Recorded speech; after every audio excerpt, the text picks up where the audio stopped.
मित्रांनो, हिवाळ्याच्या दिवसांमध्ये सातत्याने थंडीच्या लाटा येत असतात।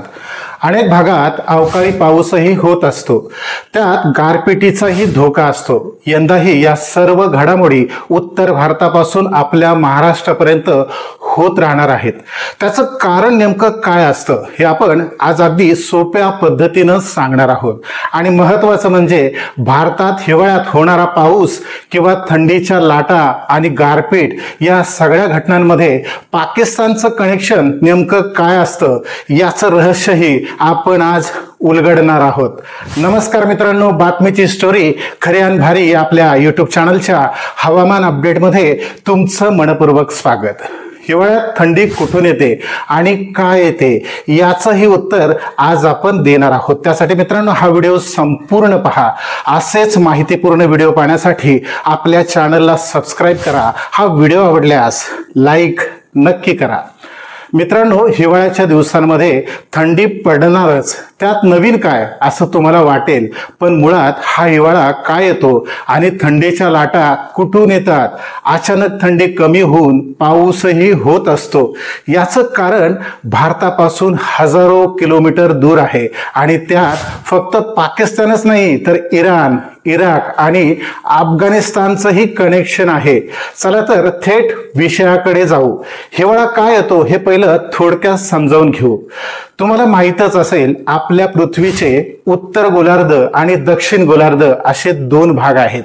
भारत उत्तर गोलार्धामध्ये आहे। आपली पृथ्वी कलंडलेल्या अवस्थेत सूर्याभोवती फिरत असते।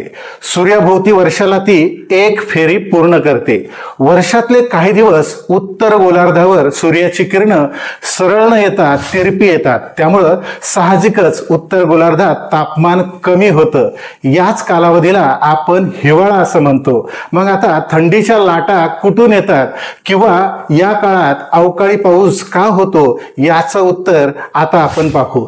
आपल्या महाराष्ट्राचा विचार केला तर हवामान कोरडं झालं म्हणजे वातावरणात बाष्प नसलं की तापमान कमी होत असतं।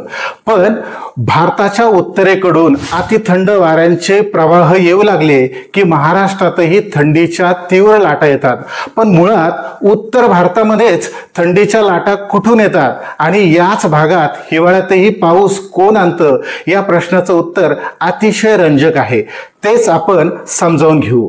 मित्रांनो, जून ते सप्टेंबर या कालावधीत आपल्याकडे नैऋत्य मोसमी पाऊस पडतो। हा हक्काचा पाऊस सोडला तर दक्षिणेकडील राज्यांमध्ये ऑक्टोबर ते डिसेंबर या कालावधीत ईशान्य मान्सून असतो। या काळात आपल्या महाराष्ट्रातही काही भागात पाऊस होत असतो। या दोन्ही प्रकारच्या पावसासाठी अरबी समुद्र आणि बंगालच्या उपसागरातून बाष्प यावं लागतं। पण त्यापेक्षाही वेगळा पाऊस हिवाळ्याच्या दिवसांमध्ये उत्तरेकडील राज्यांमध्ये होत असतो आणि त्याचा परिणाम आपल्या महाराष्ट्रावरही सातत्याने होत असतो। मित्रांनो, हा हिवाळी पाऊस आणि थंडीच्या तीव्र लाटा तब्बल 6000 किलोमीटर पेक्षाही जास्त अंतरावरून भारतात येत असतात। त्यासाठी दोन गोष्टी समजावून घ्याव्या लागतील। एक म्हणजे वेस्टर्न डिस्टर्बन्स म्हणजे पश्चिमी विक्षोभ। जगाच्या पश्चिमेकडून भारतापर्यंत बाष्प घेऊन येणारी ही वादळ असतात। आणि दुसरं म्हणजे जेट स्ट्रीम म्हणजे तीव्र वेगाच्या वाऱ्यांचे प्रवाह। वाऱ्यांचे हे प्रवाह हिवाळ्याच्या कालावधीत जमिनीपासून 11 ते 13 किलोमीटर उंचीवरून पृथ्वीच्या भोवती पश्चिमेकडून पूर्वेकडे वाहत असतात। या दोन्हीही गोष्टींचा प्रभाव थेट भारतावर होत असतो। म्हणजे आपल्यापासून 6000 किलोमीटरवर भूमध्य सागर आहे। या समुद्रावर तयार होणारं बाष्प चक्क भारतापर्यंत पोहोचतं। वाऱ्यांचे जेट प्रवाह या बाष्पाला वाहून भारतापर्यंत आणतात। त्यालाच वेस्टर्न डिस्टर्बन्स म्हणतात। त्यामुळेच हिवाळ्यात हिमालयाच्या भागामध्ये बर्फवृष्टी होते आणि उत्तरेकडील राज्यात मध्य प्रदेशपर्यंत पाऊस होतो। अनेकदा महाराष्ट्रातही त्याचा प्रभाव आपल्याला दिसून येतो। म्हणजे वेस्टर्न डिस्टर्बन्समुळे हिवाळी पाऊस कसा होतो हे तुम्हाला कळलं असेल। पण बाष्प वाहून आणणारे हेच जेट प्रवाह हिवाळ्याच्या दिवसांमध्ये गोठलेल्या उत्तरखंडातून अतिथंड वाऱ्यांचे झोतही घेऊन येत असतात। त्यामुळे भारतात थंडीच्या लाटा येतात।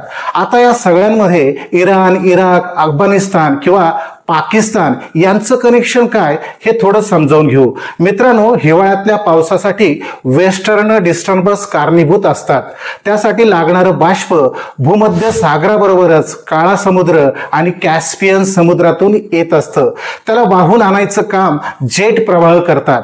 थंडीच्या लाटांना कारणीभूत असलेले अति थंड वाऱ्यांचे झोतही याच मार्गाने भारतापर्यंत येत असतात. हा मार्ग इराण, इराक आणि अफगाणिस्तान मधून जातो. या संपूर्ण मार्गामध्ये त्यांना कोणताही अडथळा नसतो. थंडीच्या लाटा किंवा पाऊस घेऊन येणारे हे वारे शेवटच्या टप्प्यांमध्ये पाकिस्तानमधूनच भारतात दाखल होत असतात. हिमालय पर्वतामुळे बाष्प अडवलं जातं आणि तिथून ते भारताच्या उत्तरेकडच्या राज्यांमध्ये पसरतं. त्यामुळं हिमालयामध्ये बर्फवृष्टी होते आणि उत्तरेकडच्या राज्यांमध्ये पाऊस होतो. थंडीच्या लाटांना कारणीभूत ठरणारे थंड वाऱ्यांचे झोतही अशाच प्रकारे पाकिस्तान मार्गेच भारतात पोहोचत असतात. मित्रांनो, निसर्गाला कोणत्याही सीमांचं बंधन नाही.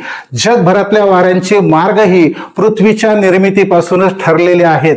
नकाशातल्या सीमा बदलतील, पण निसर्गाचे मार्ग कोणीही बदलू शकणार नाही. त्यामुळे हवामानाची रंजकता समजून घ्या आणि तिचा आनंदही घ्या. मित्रांनो, अशाच एका नव्या बातमीच्या नव्या स्टोरीत आपण पुन्हा भेटूयात. धन्यवाद.